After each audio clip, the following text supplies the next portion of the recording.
जगत में झूठी देखी प्रीत, जगत में झूठी देखी प्रीत। अपने ही सुख स्यों सब लागे, क्या दारा क्या मीत, क्या दारा क्या मीत। जगत में झूठी देखी प्रीत, जगत में झूठी देखी प्रीत। मेरियो मेरियो सबे कहत हैं, हित स्यों बांध्यो चीत, हित स्यों बांध्यो चीत। जगत में झूठी देखी प्रीत, जगत में झूठी देखी प्रीत। अंत काल संगी ने को ये आश्चर्य है रीत, ये आश्चर्य है रीत। जगत में झूठी देखी प्रीत, जगत में झूठी देखी प्रीत। मन मूर्ख अझून समझत, सिख दे हार्यो नीत, सिख दे हार्यो नीत।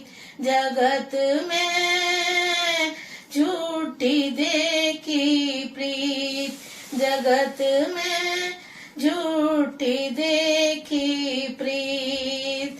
नानक बहुजल पार परै जो, गावे प्रभु के गीत, गावे प्रभु के गीत। जगत में झूठी देखी प्रीत, जगत में झूठी देखी प्रीत। गुरु रूप प्यारी साध संगत जी, आप सभी पवित्र आत्माओं के श्री चरणों में कोटि कोटि प्रणाम है। प्रस्तुत वीडियो में परम पूज्य परम संत कृपाल सिंह जी महाराज जिज्ञासु सत्संगियों के आध्यात्मिक प्रश्नों के उत्तर दे रहे हैं तथा प्रेरणात्मक वचन फरमा रहे हैं। वीडियो शुरू करने से पहले गुरु प्यार का एक भजन प्रस्तुत है। आपसे विनम्र अनुरोध है, हमारे चैनल को शेयर करें, लाइक करें व सब्सक्राइब करें। धन सतगुरु धन गुरु रूप प्यारी साध संगत जी।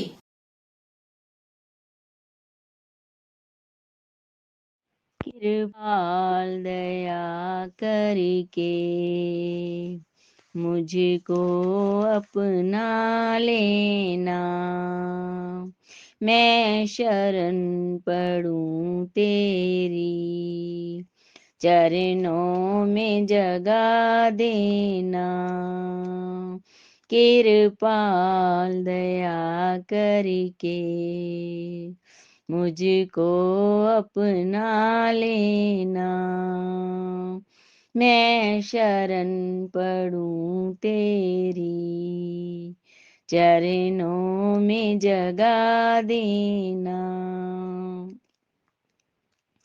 तुम सुख के सागर हो, दीनों के सहारे हो, इस तन में समाये हो, प्राणों से प्यारे हो। सोए हुए जीवों को हे नाथ जगाओ तुम हो दयाल स्वामी, ठुकराना मुझे देना। कृपाल दया करके मुझको अपना लेना।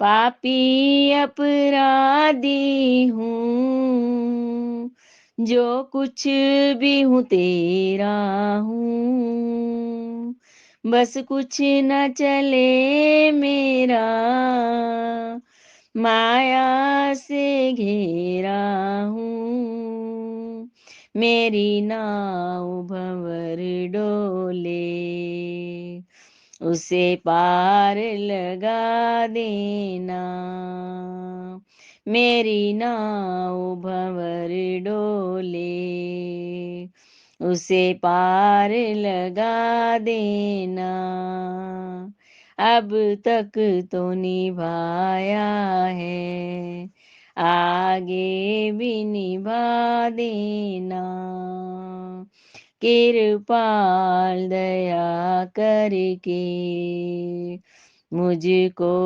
अपना लेना, मैं शरण पड़ूं तेरी, चरणों में जगा देना, मैं शरण पड़ूं तेरी, चरणों में जगा देना।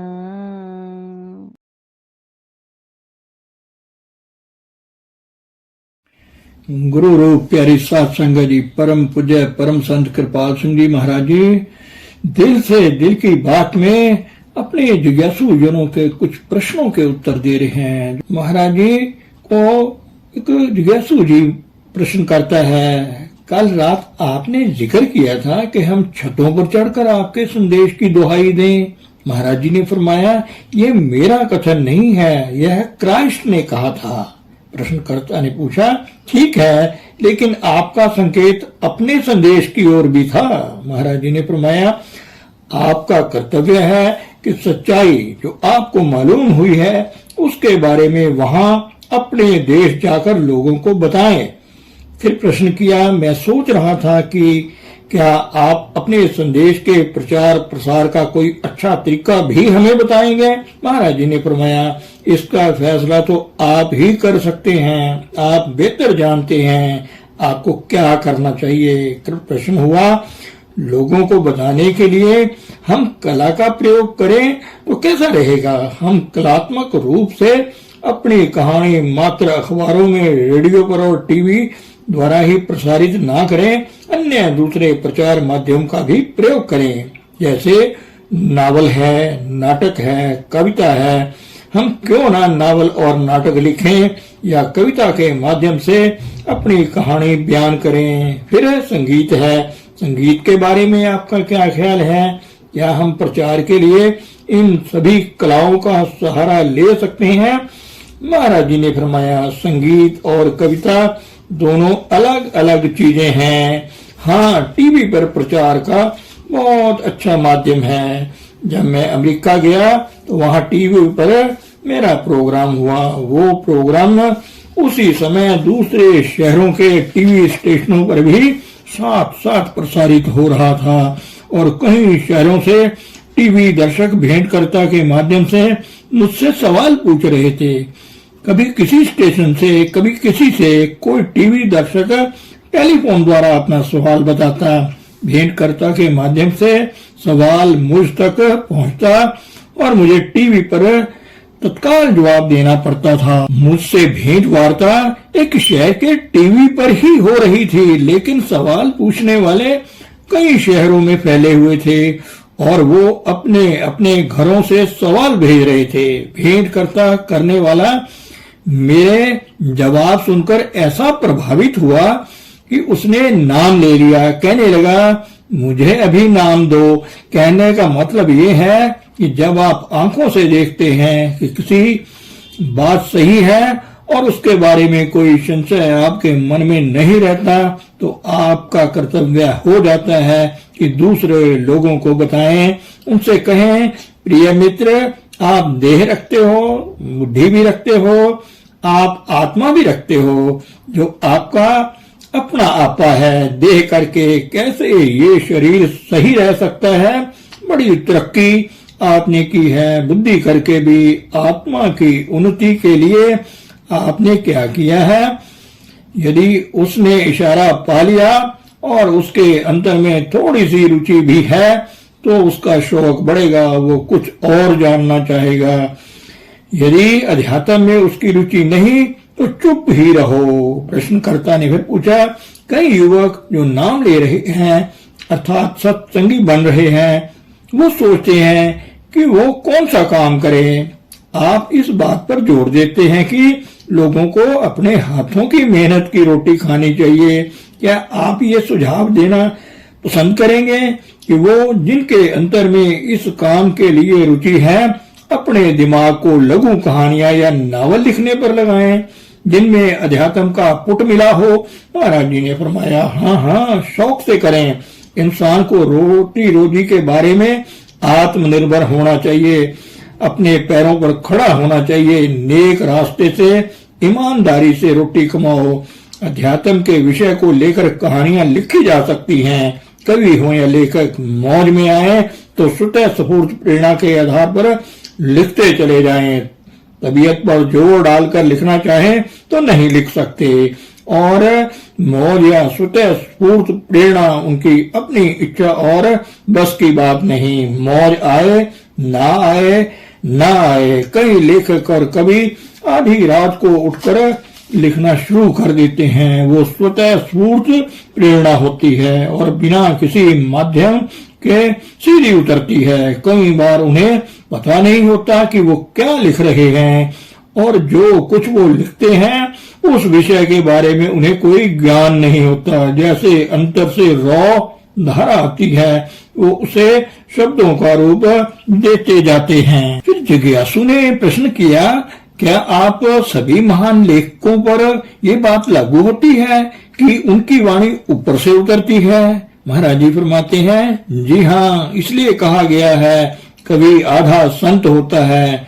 आपने लॉर्ड टेनिसन की कविताएं पढ़ी होंगी। वो अपनी एकाग्रता की चर्चा करते हुए कहता है, बचपन ही से और अब भी मेरी ये अवस्था है कि जब मैं बिल्कुल अकेला होता हूँ तो खुली आंखों पूर्णतः जागृत अवस्था में अक्सर एक आत्म विस्मृति समाधि की सी हालात मेरी बन जाती है। ये अवस्था आमतौर पर तब बनती है जब मैं 2-3 बार अपने नाम का उच्चारण करता हूँ, इतना आहिस्ता कि मेरे अतिरिक्त कोई दूसरा ना सुन सके, और तब सहसा अपने व्यक्तित्व का तीव्र एहसास मुझे होने लगता है, और अपने चरम पर पहुंचकर वो एहसास जैसे अपनी तीव्रता के दबाव से एक असीम अस्तित्व में विलीन हो जाता है। यह कोई अस्पष्ट या उलझी हुई स्थिति नहीं होती, वरना स्पष्ट से स्पष्ट, निश्चित से निश्चित,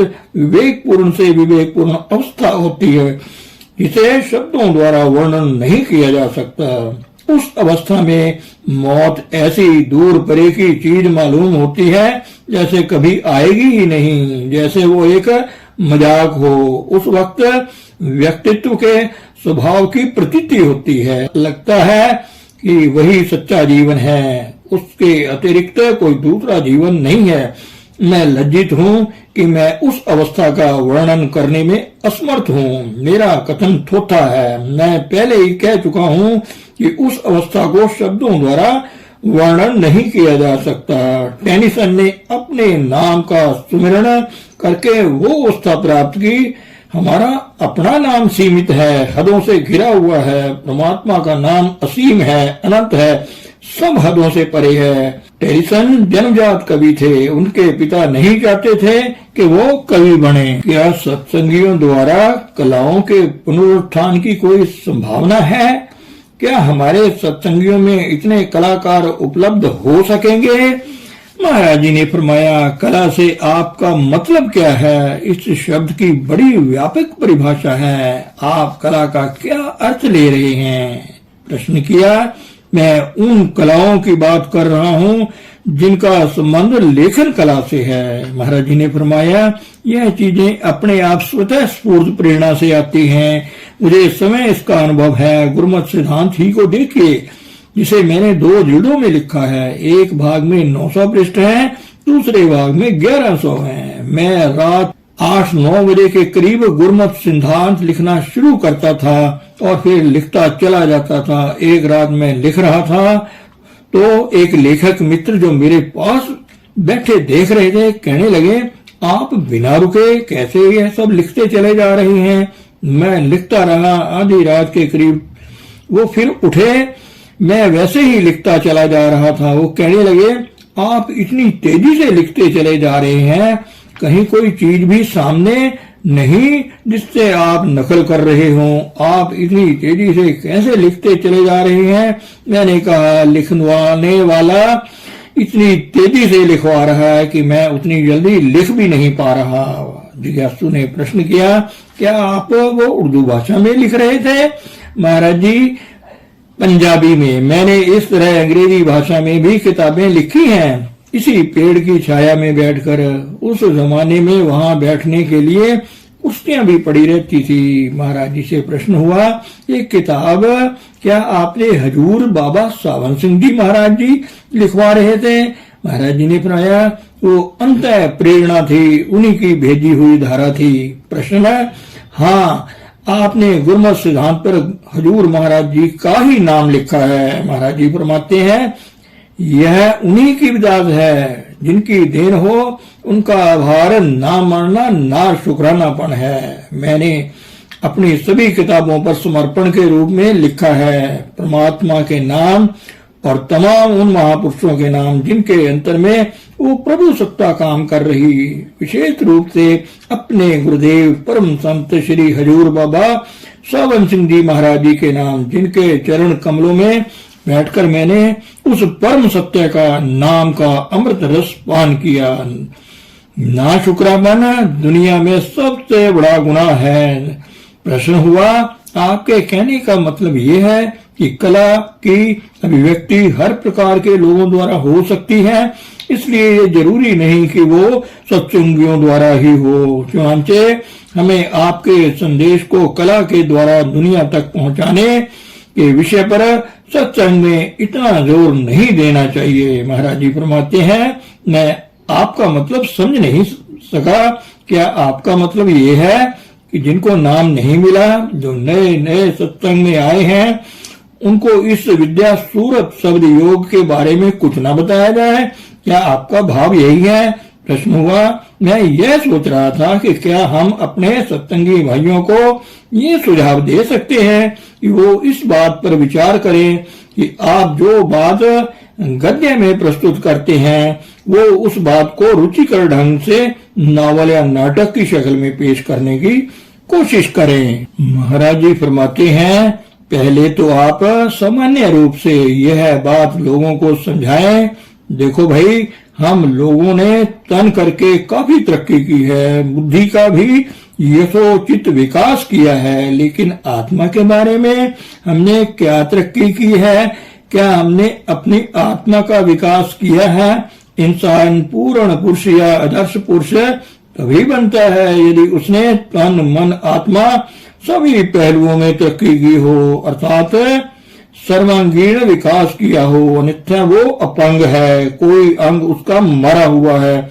यदि श्रोता में परमार्थ के लिए कोई रुचि होगी तो वो इस विषय पर और प्रश्न आपसे करेगा, और अगर वो इस बात में कोई दिलचस्पी नहीं लेता तो फिर उससे इस विषय पर चर्चा करना ऐसे ही है जैसे सुअरों के आगे मोती फेंकना या भैंस के आगे बीन बजाना। ऐसी हालात में चुप रहना ही बेहतर है, लेकिन लोगों को बताना जरूरी है। जब आप इस विषय पर बात करें तो फिर उसमें कोई अनिश्चितता नहीं होनी चाहिए, पक्की और निश्चित बात करो।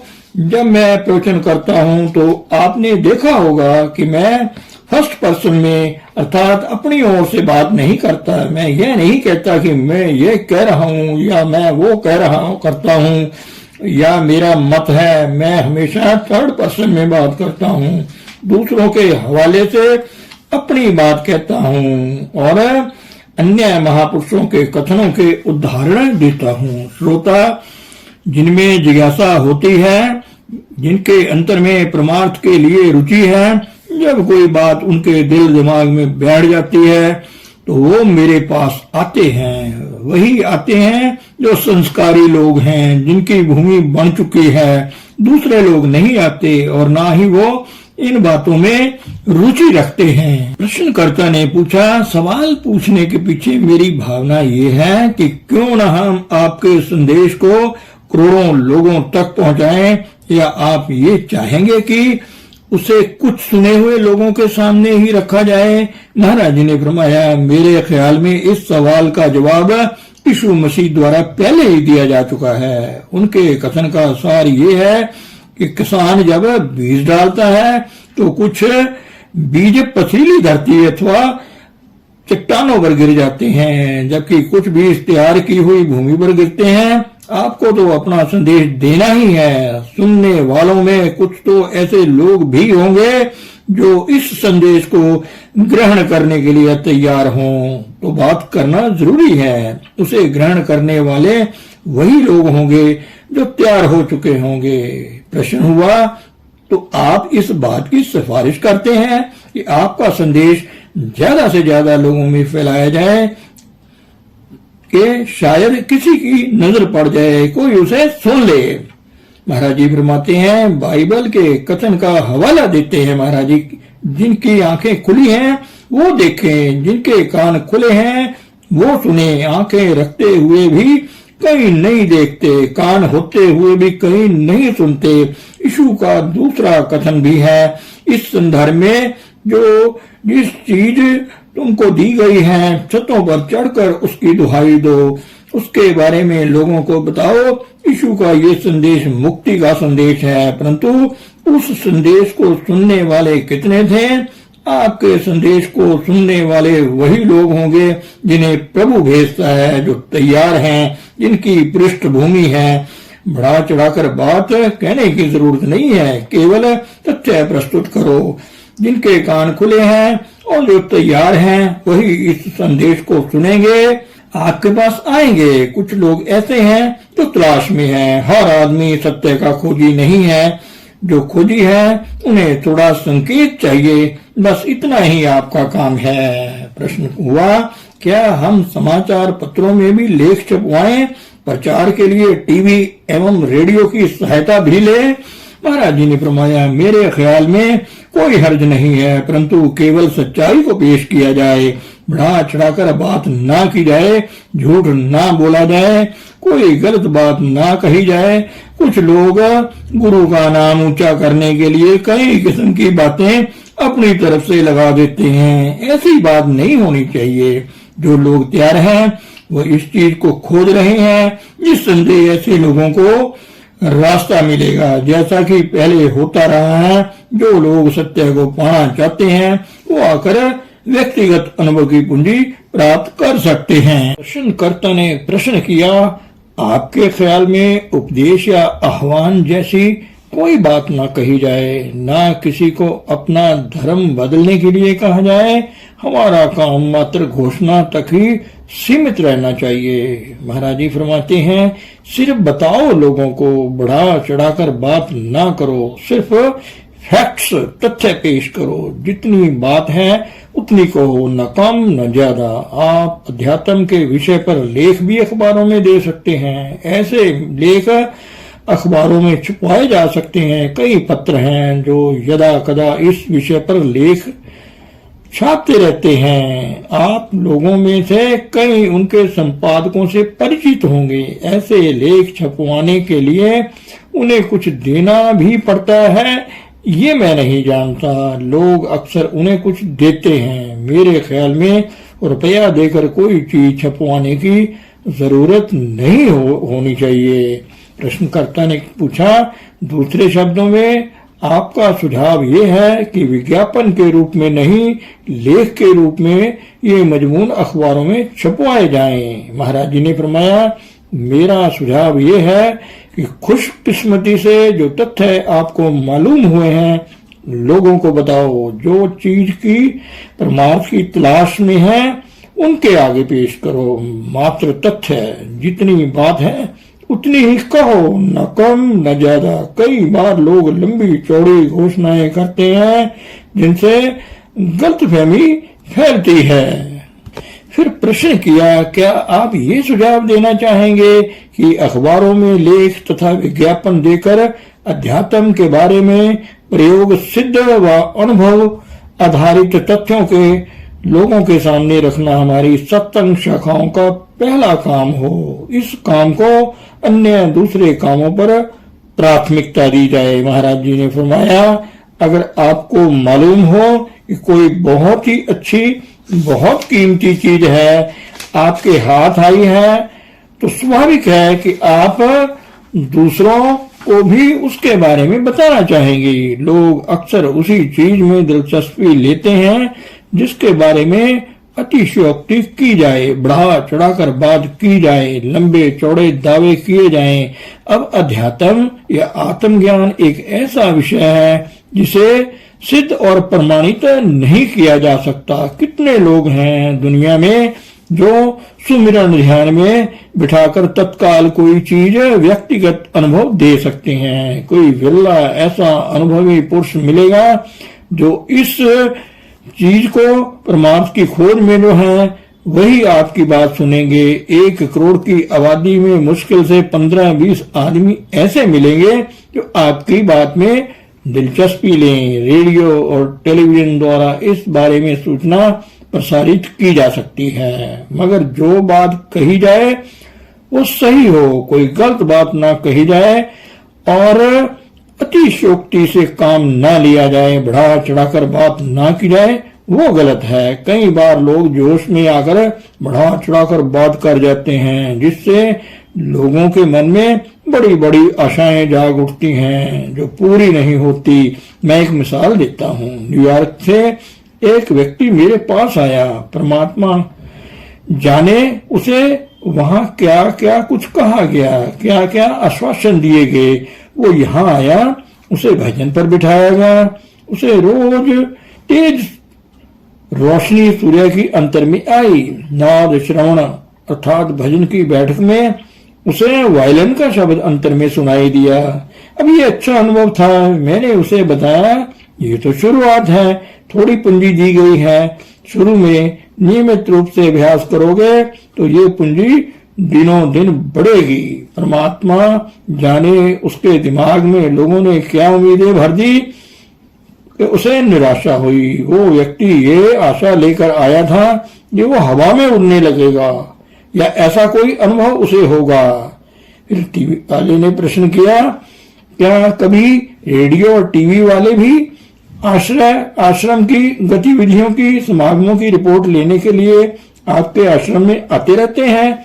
इन रिपोर्टों के टेप और वीडियो की प्रतिलिपि तैयार करा के हम अमेरिका तथा अन्य दूसरे स्थानों पर प्रसारित कर सकते हैं। महाराज जी ने फरमाया, मैंने इसके लिए कभी कोशिश नहीं की, लेकिन रेडियो वालों ने मुझे 2-3 बार भाषण के लिए बुलाया था। टेलीविजन वाले भी प्रवचन के लिए बुला रहे हैं। शायद मैं वहां जाऊं। मैं अपने तौर पर इस बारे में उनके पास नहीं जाता, वही लोग मेरे पास आ रहे हैं। प्रश्न हुआ, यही होना भी चाहिए। महाराज जी ने फरमाया, पिछले सत्संग समागम में टीवी वाले आश्रम आए। उन्होंने मेरी टॉक रिकॉर्ड की और समागम का फिल्म लिया। वो खुद ही आए थे। वो एक पूरी फिल्म तैयार करना चाहते थे। वो कहने लगे, आपकी ये शिक्षा और आपका ये प्रचार ऐसा है कि आज बड़ी भारी जरूरत है। मैंने कहा, सच्ची एकता का आधार मानव है, मजहब नहीं है। एकता जब भी होगी मानव से होगी, किसी एक या दूसरे मजहब से नहीं है। उन्होंने ये बात मेरी कई बार रेडियो पर प्रसारित की। रेडियो पर 2 बार मैंने टॉक दी जो शायद 50 बार प्रसारित की गई। भारत सरकार ने मुझे गुरु नानक साहब के बारे में एक मजमून लिखने को कहा। मैं अपने तौर पर कोई ऐसा काम नहीं करता, कोई कहे तो कर देता हूँ। मैंने मजमून लिखकर भेज दिया। मेरा मजमून सबसे अव्वल चुना गया। मेरे अतिरिक्त 6 और सज्जनों ने मजमून भेजे थे। वो बड़े हैरान हुए। वो देश के माने हुए लोग थे। वो मेरे पास आए, कहने लगे, आपका मजमून पहले नंबर पर कैसे चुना गया? मैंने कहा, भारत सरकार कहती है कि वो सबसे अच्छा मजमून है। मैं तो इतना ही जानता हूँ, वो मजमून सभी भाषाओं में अनुवाद हुआ और भारत सरकार की ओर से विश्व के सभी देशों में भेजा गया। वो मजमून इस तरह से शुरू होता था, गुरु नानक किसी खास मुल्क या किसी खास समाज के लिए नहीं आए थे, वो सारी दुनिया के थे और सारी दुनिया उनकी अपनी थी। उस मजमून में मैंने एकता के लिए, उनके सुधारों, उनके कृष्ण होने का, उनके प्रभु प्रेम का जिक्र किया था। प्रचार की बात चल रही थी। मेरे ख्याल में किसी अपने सच्चे मित्र को बताने में कोई हर्ज नहीं, मात्र संकेत देना काफी है कि आशा का द्वार खुला है। बस इतना ही इशारा, ज्यादा लंबी चौड़ी बातें नहीं। मुख्य बात यह है कि बढ़ा चढ़ाकर बात ना की जाए, उससे मामला बिगड़ जाता है। मैं अमेरिका गया तो वहां डॉक्टर भगत सिंह थिंद नाम के एक सिख सज्जन थे। वो अब चोला छोड़ गए हैं। वो पैसा फीस लेकर प्रवचन करते थे। उन्होंने एक फ्रेंच लेडी से शादी की थी। हजूर बाबा सावन सिंह जी महाराज जी से उन्होंने नाम लिया था। उन्होंने अपनी पहली किताब रेडियंट रोड लिखी तो उसकी एक प्रति हजूर बाबा सावन सिंह जी महाराज जी की सेवा में भेजी। हजूर महाराज जी ने वो मुझे दी। मैंने जो लिखा था वो किताब उसकी नकल थी। मैं इस सज्जन से मिलना चाहता था मगर वो हमेशा बचकर निकल जाते थे। मैं 4 महीने अमेरिका रहा। कई बार उनसे प्रोग्राम के बारे में पूछा मगर वो हर बार अपना प्रोग्राम बदल देता। चुनांचे हमारी मुलाकात ना हो सकी। उस व्यक्ति ने कहा कि वो हजूर बाबा सावन सिंह जी महाराज से कभी नहीं मिला। उसने ये भी कहा कि उसे मालूम नहीं कि उसकी किताब रेडियंट रोड मेरी किताब के भाग का अक्षर अनुवाद है। धन सतगुरु, धन गुरु प्यारी साध संगत जी।